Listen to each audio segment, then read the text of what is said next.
is she? Gunnar, mistress of war. After any conflict, big or small, she would be first on the scene, sussing out the worthy spirits for a free trip to Valhalla. A gruesome task, but she took great pride in it. Any conflict. Impossible. It's true. She had help from her sisters, of course, but Gunnar was always first to arrive. Her judgment of the fallen was unparalleled, and an invaluable resource to Odin. She was one of his favourites. Ah, Gondul. Beautiful Gondul. And? Huh? That's it? Beautiful Gondul? No story or anything? Oh, sorry, lad. The sight of Gondul always took my breath away. Gondul had a silver tongue, a sharp wit, and struck a figure so stunning it literally drove men insane. Odin forbid her from setting foot in Midgard after a time, as insanity is not a welcome trait in Valhalla.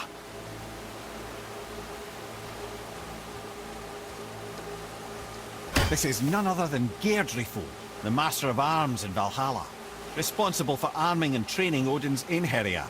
His what? His army come Ragnarok. The entire reason Valhalla exists, you see. The Einherjar wait in the Great Hall endlessly, feasting, drinking, and fornicating themselves silly. Once Ragnarok begins, Odin calls them into service to fight on his behalf. Geirdriful had her hands full training that lot. This, my friends, is Kara.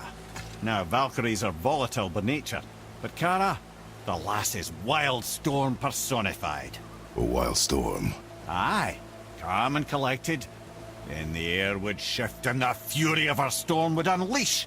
'Twas beautiful in a way, assuming you could find proper shelter.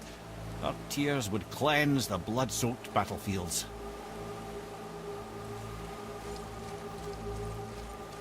This is Rota, a chooser of the slain.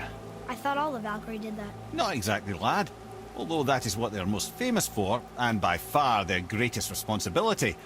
You've seen what happens to the dead without the judgment of the Valkyries. Hellwalkers. That's right. Rota, Gunnar, Skuld. Without them to clean up the aftermath of battle, hell overflows with souls meant for Valhalla. A sorry state of affairs. Rota must be beside herself. Ah, and here we have Eir, the healer. A Valkyrie healer? Strange.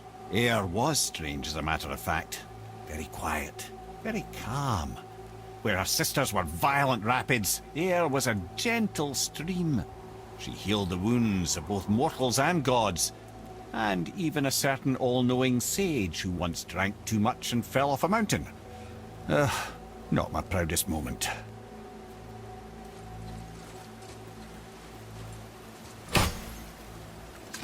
Well, well, Hildr, mistress of battle.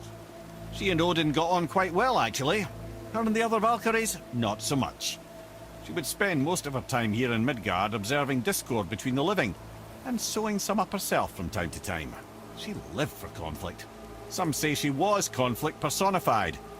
I wonder what will become of her now that she's free.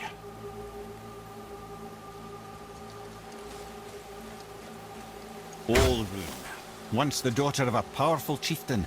She fell defending him during a Reaver attack.